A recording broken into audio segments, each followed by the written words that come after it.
know me before you teach me. You cannot learn from someone that you don't like or respect. So relationships are key to what we do here. And if you think that we want to keep our children safe and happy before we can educate them, I think that's something that we do very well here, and that we ensure that we get to know our children, we make sure that they feel safe, they feel loved, they feel secure, and then we can move forward with a formal education. Welcome to the Passion for Learning show, where we're committed to having conversations on camera with inspiring school leaders committed to making a remarkable difference. Today we're at Daubney Primary School in the London Borough of Hackney, and I've come to meet Gregory Logan, the head teacher here. Gregory is really passionate about giving children experiences that they may not otherwise have had.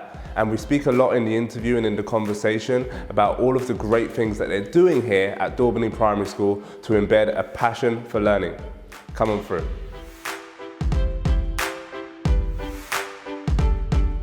Gregory, so great to meet you. You know, you're someone that's really, really inspiring. And, you know, just being around your school today has been really inspiring for me. So I feel very inspired and very privileged to be with you here today and to find out more about you. Yeah. Okay, name Gregory Logan, born in Luton, came to London as a toddler. In terms of professional development, I started working in education in 2003 as an LSA. I worked as an LSA for 3 years. I then became a learning mentor. After being a learning mentor for 3 years, I became a student teacher. I did my NQT program. I worked in a school by the name of Seabright for 3 years as a teacher, as a student teacher, NQT and RQT. I was then asked to come along to my current school, Daubney Primary, by my executive head, Janice Thomas. And I thought, why not? A change of scenery, a chance to grow and professionally develop. And that was in 2012. We came along, I did well, worked in year 6. I was encouraged to apply for the role of assistant head teacher, did well, and an opportunity arose and I was encouraged to apply for the position of head of school. I was initially very reluctant for whatever reason, but I was cajoled, encouraged and told to apply. I applied. I had to undergo a battery of tests, psychological tests, to make sure that, you know, in terms of the pressures of the job, I could cope. I was successful with the interview, obviously, and 4 years later, here I am. So the battery of tests must have been all right, that I'm surviving psychologically. Amazing, amazing. So you started off as an LSA, Yeah. and then you're now head teacher. That's an amazing and inspiring journey. So what was it that initially inspired you to start that journey as an LSA? I would argue fate. I'd been working prior as a postal worker for something like 12 years. Wow. I took redundancy because I just knew I wanted to change. I didn't know what I was going to do, I just wanted to change. It afforded me the opportunity to drop my girls to school, my youngest children at the time. And my daughter said, "Oh, Dad, stay at nursery, stay. We asked the class teacher, she said, yes, it's fine to stay. I stayed, had a great day. I think I managed to stay the next day. I think the teacher enjoyed having a male in the classroom in a nursery setting. A member of staff then asked me to do would I be willing to do an assembly on my faith. Remember, at this point I'm just a parent that's popping into school. Yeah.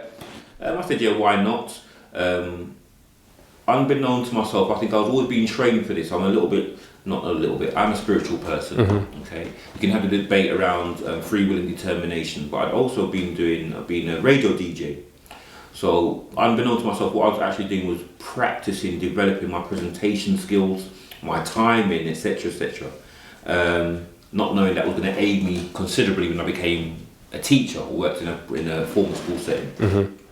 So anyway, I'm there as a parent in a school. You know, I've done my assembly. I've not realised how well I've done.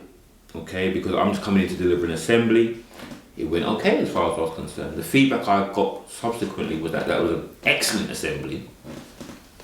Which then I suspect boosted my confidence and maybe started to shift my focus. So another day when I came to pick up my children, I approached the lady who was head teacher at the time of the school that was going through a lot of challenges. So there were several head teachers passing through a day or 2 days a week.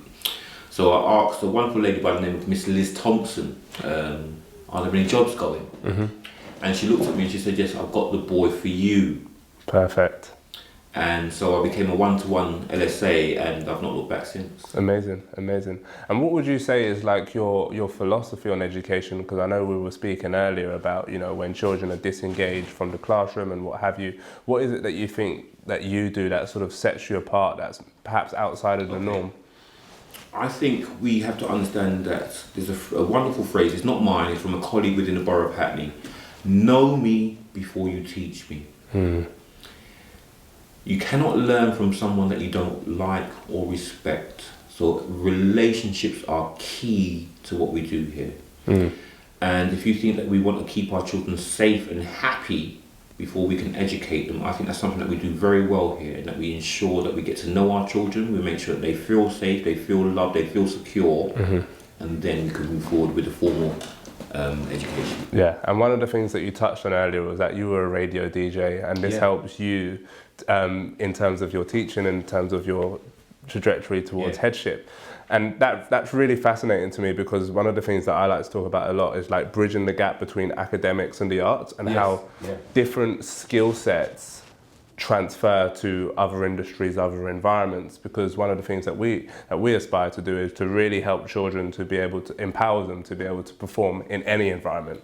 So whether they want to become a nurse, whether they want to become a doctor, a lawyer, a solicitor, or a singer or an artist, all of the skills are related and they're interrelated. So that, you know, you talking about becoming a radio DJ and then having used those skills. Yeah, I mean, for me, it was the DJ. It wasn't just about music. It was a more educational show. Yeah, music sat there. It was more about education and personal development and growth, which I think are innate qualities in me. Whether I'm speaking to adults or children, I like to encourage growth. Yes, and by the short story I've showed you already, I like to think I'm an example of growth. So I'm not just talking about it, I'm actually doing it. And so in terms of the skills of a radio DJ, the presentation, the reading, the preparation, the timing, the planning, that all helped me in terms, without knowing that, when I became a teacher and I was planning lessons, the exposition, how long is your exposition going to be? Okay, what are the hooks? How can you tie this into this? So you're talking about being a radio DJ. So how do you tie two songs in that are from the same artist, or two songs? So those skills, just getting those connections, those neural pathways firing. And so in terms of getting more young people recognizing those transferable skills, is the more they have different experiences, which is part of our philosophy as a school, our educational philosophy is about providing experiences. For every experience, you develop neural pathways. The more neural pathways you have, arguably, you could be described as becoming more intelligent. And for those who have a wide variety of experiences, a wide variety of language, they're much more able to become successful in different arenas. And arguably, that might be based around their confidence, which is another psychological aspect of what we do here at Daubney, wanting to develop children's confidence, their personal development. So even if they're not gifted or skilled in academia, they might be more skilled in the arts. It's giving them that confidence to go out into the wider world, use your oracy skills, and sell your art, sell what you're passionate about. It's not all about literacy or numeracy, although they are important. Yeah, absolutely. And you spoke about, you know, environment and making sure that children are engaged in and developing confidence in whatever they're doing, and that's really, really important. Yeah. So what are you doing here at Daubney that is in particular in terms of like the wider curriculum, the broad curriculum, and giving children those different experiences? Okay. Above and beyond what I think many other schools do, something that we do differently. So everyone's familiar with school council and everyone's familiar with prefects. I think what we do here at Daubney in our federation of schools is that we have junior leaders. So where we have a literacy lead, a numeracy lead, so on and so forth, we will have a junior literacy team. Awesome. A junior numeracy team. And this year, with our current drive around mental health, we even have a junior mental health team. Love it. Now, that junior mental health team was organised by the pupils themselves. Normally the subject lead will put this word out, look, I'm after 2 children from every class to become a member of my team. the culture in the school has become one such that our students recognise that they are junior leaders. They recognise there's a role. They recognise they want to be responsible. They want to take on responsibilities. So without being prompted by an adult, they approach our mental health lead, okay, our SEAL lead, social and emotional aspects of learning lead, and say, look, we want to have a junior mental health team. They were able to recognise they need a student from each year group, and that really inspired me to say, actually, you know what, we can almost step back. Yeah. Our children recognise what we're doing, they've seen our model, and they can replicate our model without us being involved. Wow, if only we could get them into the class and do it with the teaching and learning. So that's an aspect of what we do here at Daubney in terms of personal development, I think is above and beyond, or different and distinct to what many other schools do. Yeah, fantastic. Yeah, it's really, really important. And what are you doing? You're running a project about young black men. Tell us more about that. Okay, so last academic year we ran a project called It Takes a Village to Raise a Child. It's an ancient African saying, because within the Borough of Hackney there's a desire to improve outcomes for young black men. It's an ongoing project from 2015 to 2025. As a primary school in Hackney, we want to sit under that umbrella. So we had an action plan to develop parental engagement, the outcomes for students. And so last academic year, we ran a project called It Takes a Village to inspire our children, our pupils, our community, but also to improve parental engagement. Research shows where parents are involved with their children's education, the outcomes are significantly higher than when they're not involved. And so that was a wonderful project that we had some great individuals. It's around improving outcomes for young black men, but it's not exclusive to young black men. And the models that mean we can address the shortcomings or the poor outcomes for young black men then gives us a template or model we can duplicate or replicate with others who are afflicted with many of the same obstacles and challenges that befall or beset young black men, whether that be poverty, mental health, poor housing, poor physical health of their parents. Yeah. So that gives us a great model not only to support young black men who over a long period of time have the worst outcomes when they go on to become men compared to their peers who will have better health outcomes, better housing outcomes, better job employment outcomes, even better outcomes if they become victims of the criminal justice system. So we have a great model there. So we had some inspiring speakers. We had the wonderful Akala, who gave up his time for free to come along, Dr. Martin Griffith, Gary Young from The Guardian, Ian Murray, we had Courtney Brown from Father to Father. There was so much contributions. And that spilled over into this year. We will be running another project. We're still in the drafting phase, but it's something akin to maybe a career speed dating event, where we're going to try and get a ratio of 1 to 2. So where we have 2 students, we'll have 1 professional, and it will be a day where our children get a chance to go around and speak with a variety of professionals. So they can speak to people who have jobs that they've never heard of.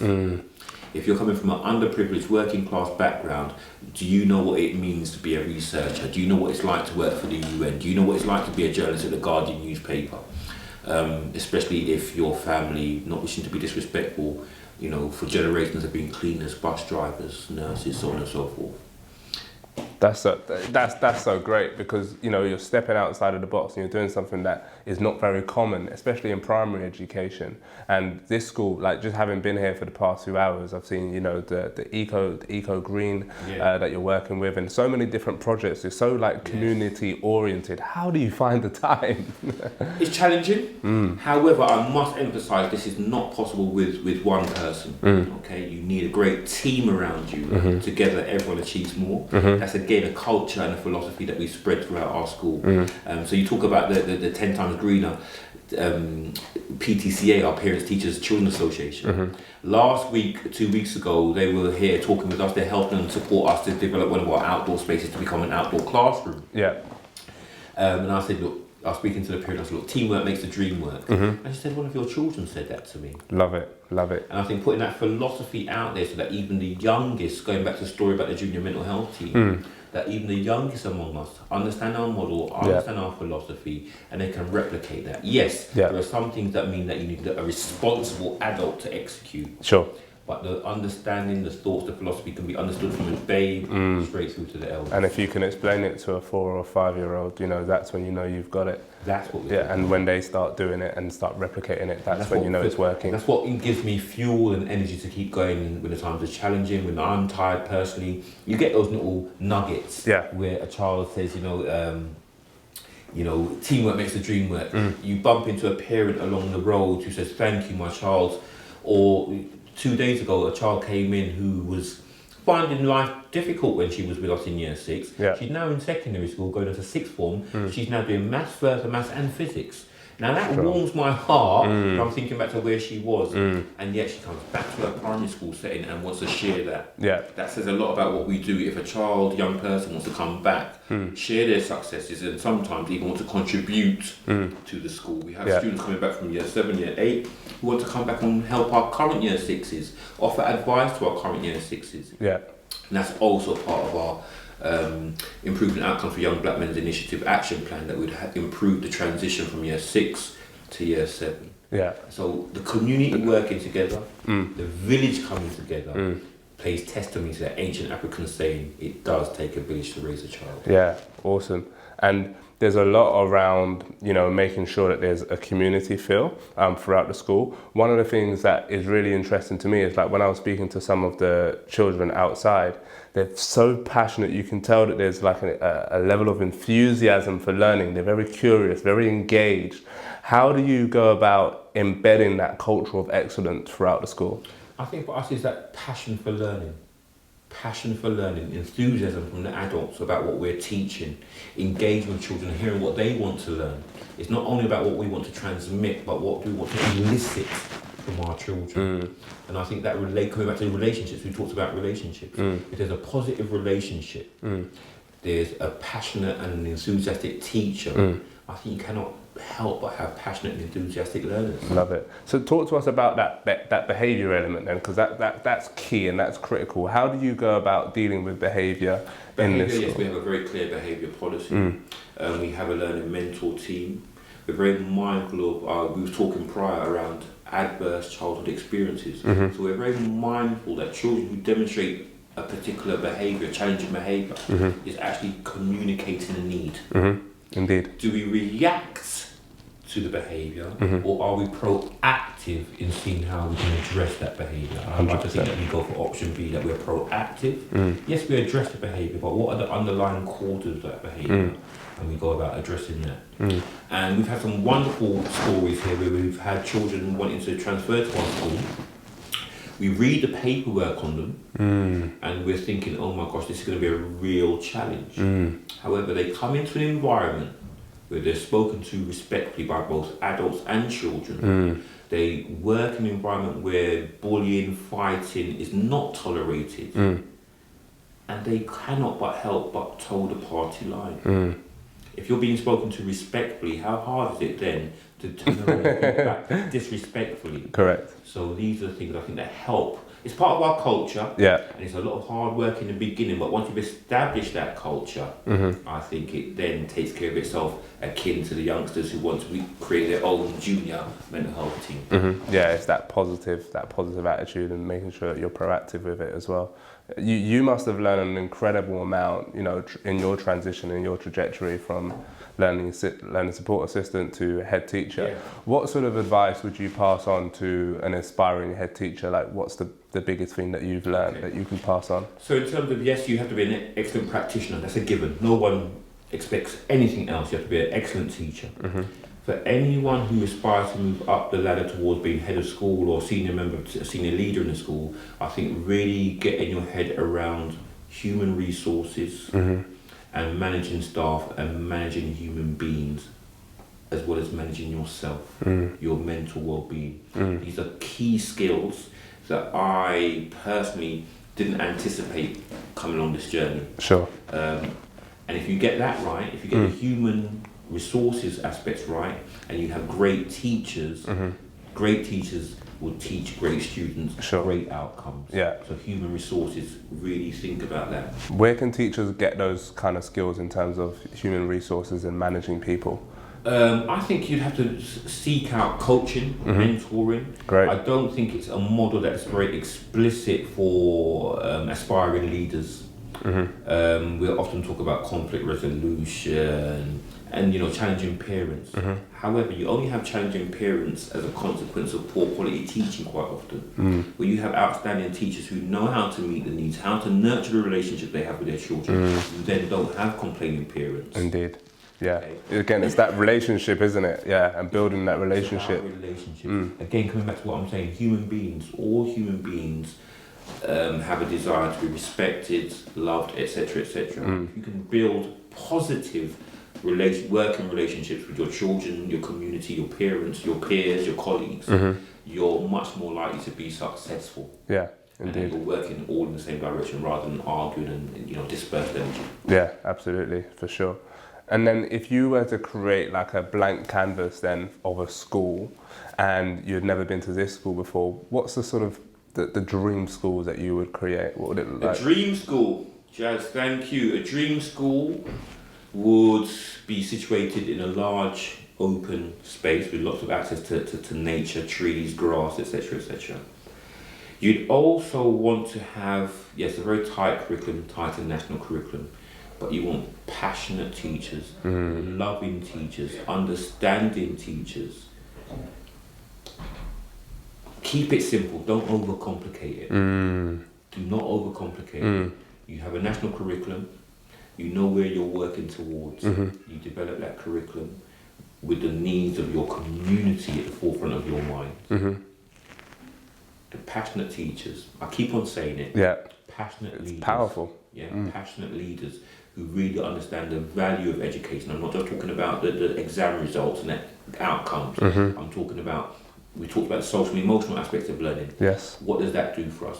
At the moment, we're having a drive around breathing to help our children manage their emotions. And it was heartwarming again when we was delivering a parent meeting to hear an adult, a dad, a gentleman maybe in his 40s, 50s, talking about his child, 6, 7, 8 years old, coming home and teaching him how to breathe. Love it. If we just reflect on that, my 6, 7, 8-year-old child is teaching me how to breathe. One would assume if you're in your 40s and 50s, you know how to breathe. Yeah. But actually you don't. Yeah. And I think that continues, and that zest for learning. So in terms of what do I desire in a perfect school, teachers who have a zest for learning, they call the title of head teacher. Yeah. One could argue that my title should really be head learner.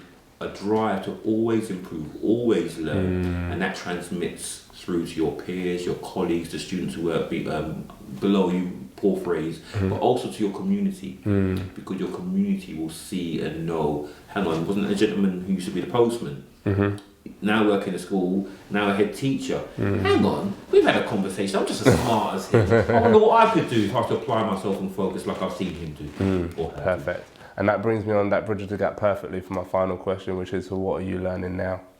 What I'm learning now, I'm really developing my knowledge. So at the moment, I'm reading a book called The Laws of Human Nature. Robert Greene, I don't know if you're familiar with the book. Excellent. Yeah. I'm also trying to line up to read, my next book is The Obstacle is the Way, How to Turn Trials into Triumph, around Stoicism.